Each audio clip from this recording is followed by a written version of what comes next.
né en Finlande. Et ce sont les skieurs de fond qui, en été, donc, poussaient sur leur bâton pour stimuler la glisse, pour ne pas perdre leur technique. Et donc ça a donné naissance en 1997 en Finlande au Nordic Walking. Donc la marche nordique est arrivée en France en 1999. Ça a mis énormément de temps à se développer.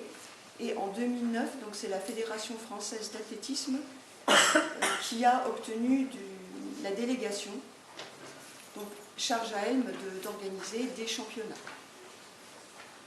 Donc la marche nordique, le principe de la marche nordique, c'est donc se propulser avec 2 bâtons, accentuer le balancier du corps afin de se propulser vers l'avant.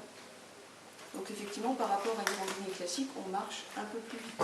On peut ne pas forcer sur les bâtons et marcher doucement. Tout le monde peut pratiquer de la marche nordique, quasiment tout le monde. Partout, ça se pratique par tous les temps, sur tout terrain, quoi qu'on entend souvent, il faut du terrain plat. C'est pas vrai, ça se pratique partout. À tout âge. Donc, les bienfaits de la marche nordique, c'est 90% du corps qui travaille. Donc on développe la totalité, ce sont tous les muscles qui travaillent.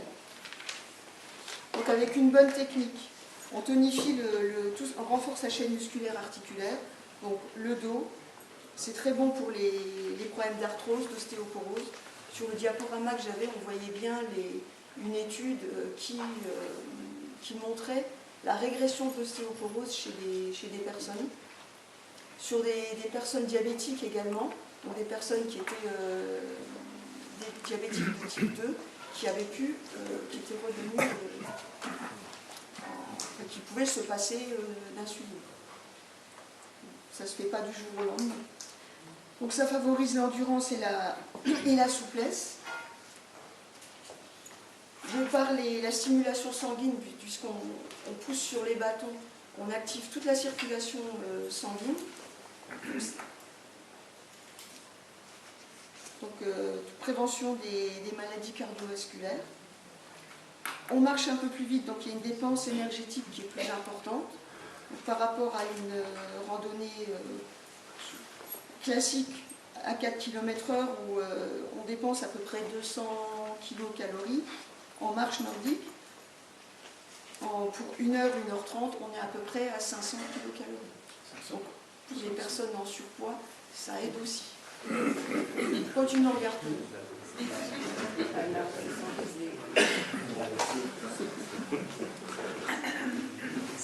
Et puis donc par rapport aux capacités vasculaires, c'est l'équivalent au niveau effort à un petit jogging. Voilà ce qu'on peut dire. Bon, il y a quelques contre-indications, mais autrement, même pour la santé physique, psychique aussi. Là, je sors en fait d'une formation. On a une personne qui était avec nous, qui avait des problèmes de vertige et qui, en fin de semaine, a réussi à se tenir sur une jambe, alors qu'elle n'y arrivait pas en début de formation. Voilà.